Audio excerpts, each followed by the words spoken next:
Hi friends, आज मैं आपके लिए लेके आया हूँ जनरेटर सिंक्रोनाइजेशन। ये मेरे यूट्यूब चैनल पर मेरा सेकंड वीडियो है। आपसे रिक्वेस्ट है कि काइंडली इसको लाइक, सब्सक्राइब और शेयर करें और बेल आइकन को दबाना ना भूलें। तो लेट्स स्टार्ट जनरेटर सिंक्रोनाइजेशन। दोस्तों, यह एक ऐसा सब्जेक्ट है कि हमें हमेशा कन्फ्यूजन रहता है, क्या करना है, क्या नहीं करना है, क्या मैच कराना है, क्या नहीं मैच कराना है। तो आज मैं आपके जितने भी डाउट्स हैं सिंक्रोनाइजेशन को लेके, वो सारे डाउट्स को मैं क्लियर करूंगा पॉइंट बाय पॉइंट। आते हैं, ये देखिए कंडीशंस। सिंक्रोनाइजेशन का जो कंडीशन है वो 4 कंडीशन है, 1 2 3 4। फर्स्ट कंडीशन है phase sequence, second is phase angle, third is voltage magnitude and fourth one is frequency. तो ये क्या होता है मैं आपको एक एक करके क्लैरिफाई करूँगा। पहला पॉइंट है फेज सीक्वेंस।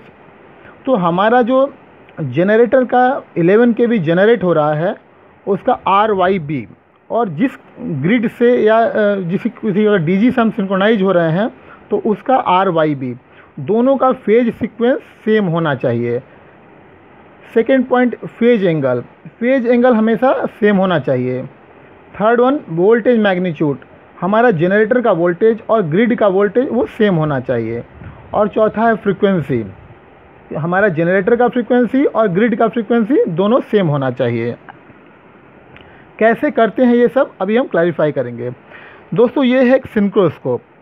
सिंक्रोस्कोप में आप देख रहे हैं यहाँ पर जो है ये 12 पोजीशन है, ये 90 डिग्री, यहाँ पे आपको 180 डिग्री, ये अगेन 90 डिग्री, और यहाँ पे 12 o'clock पोजीशन है। दोस्तों, सिंक्रोनाइज करने के पहले हम क्या करते हैं कि जनरेटर का वोल्टेज और ग्रिड का वोल्टेज, दोनों वोल्टेज को हम इक्वल कर लेते हैं। कैसे इक्वल करेंगे? तो हमारे पास जनरेटर का एक वोल्टमीटर रहता है और ग्रिड का भी एक वोल्टमीटर रहता है। दोनों को वोल्टेज को हम देखते हैं कि दोनों इक्वल है कि नहीं है। अगर नहीं इक्वल है तो हम जनरेटर का एक्साइटेशन बढ़ा के उसके वोल्टेज को ग्रिड के वोल्टेज के बराबर ले जाएँ। दोस्तों, एक चीज़ और ध्यान देना है, हमें ये कोशिश करना है कि हमारा जो जनरेटर का वोल्टेज है वो ग्रिड के वोल्टेज से थोड़ा ज़्यादा हो, मीन्स 0.1 kV या 0.2 kV। ऐसा इसलिए मैं बोल रहा हूँ क्योंकि जब आप सिंक्रोनाइज़ कीजिएगा और आपका जनरेटर का वोल्टेज ग्रिड का वोल्टेज से स्लाइटली कम होगा, तो सिंक्रोनाइज के बाद आप देखिएगा कि आपका जनरेटर जो है वो कैपेसिटिव मोड में या उसका पावर फैक्टर जो है लीडिंग चला जाता है। तो इस चीज़ को बहुत केयरफुली ध्यान दें कि हमारा जनरेटर का वोल्टेज ग्रिड के वोल्टेज से 0.1 या 0.2 kV ज़्यादा होना चाहिए, बिकॉज कि आफ्टर सिंक्रोनाइजेशन आपका जो पावर फैक्टर होगा वो लैगिंग में आएगा। नेक्स्ट चीज़ होता है फ्रीक्वेंसी। हमारा जनरेटर का जो फ्रीक्वेंसी है वो ग्रिड के फ्रीक्वेंसी से स्लाइटली हायर होना चाहिए।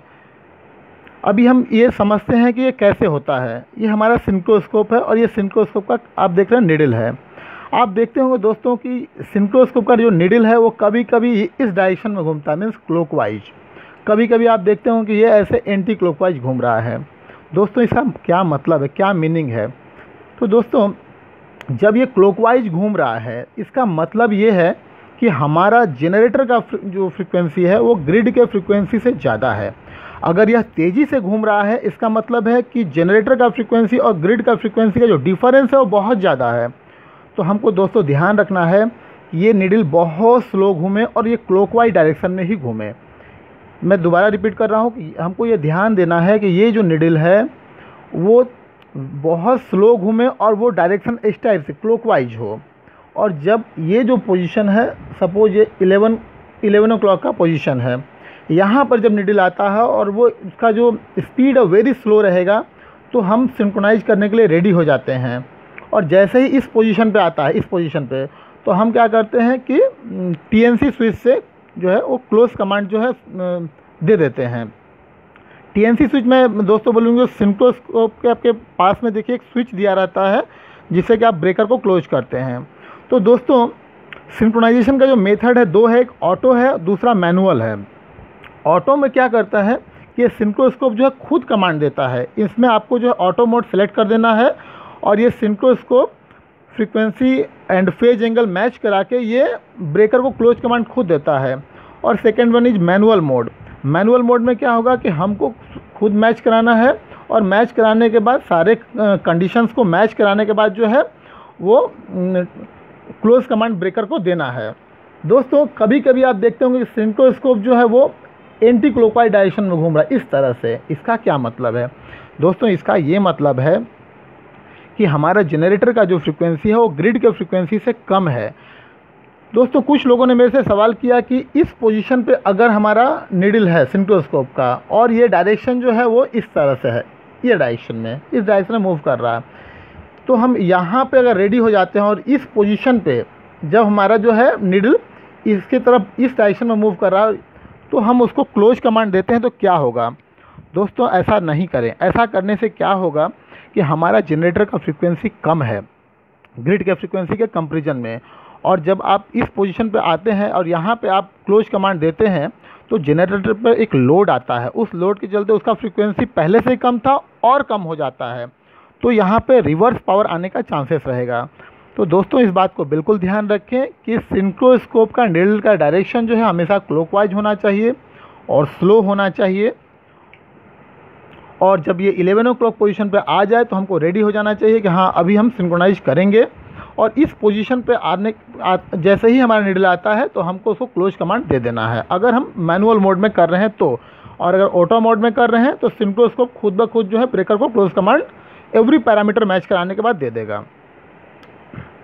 तो दोस्तों दो क्वेश्चंस थे कि sometimes synchroscope rotate in clockwise and sometime in anti clockwise direction, what is reason? तो मैंने इसको आपको क्लैरिफाई कर दिया कि सर क्या रीजन है। दूसरा दोस्तों क्वेश्चन है कि why generator power factor is showing leading और कैपेसिटिव आफ्टर सिंक्रोनाइजेशन। दोस्तों मैंने इसका भी आपको रिप्लाई किया कि अगर हमारा जनरेटर का जो जनरेटिंग वोल्टेज है वो ग्रिड के वोल्टेज से स्लाइटली लेस है बिफोर सिंक्रोनाइजेशन, और उस कंडीशन में अगर सिंक्रोनाइज होता है, स्लाइटली लेस का मैं बोलता हूँ 0.1 के भी, सपोज हमारा जनरेटर का जो जनरेटिंग वोल्टेज है ग्रिड के वोल्टेज से 0.1 के भी लेस है और वो उस समय वो सिंक्रोनाइज होता है, तो हमारा जनरेटर का जो पावर फैक्टर होगा वो लीडिंग में आ जाएगा। लीडिंग मीन्स हम ग्रिड से जो एम्वार है वो ड्रॉ कर रहे हैं, तो हमको ध्यान रखना है कि हमारा जो सिंक्रोनाइज हो वो ऑलवेज जो है पावर फैक्टर जो है वो लैगिंग मोड में आए, तो हमको अपना जनरेटर का वोल्टेज जो है वो ग्रिड के वोल्टेज से स्लाइटली ज़्यादा, मतलब 0.1 के भी ज़्यादा रखना चाहिए। ओके दोस्तों, थैंक यू, धन्यवाद। और अगर कुछ आपका क्वेरीज हो तो काइंडली जो है कमेंट बॉक्स में लिख के मेरे से आप सवाल कर सकते हैं। Thank you.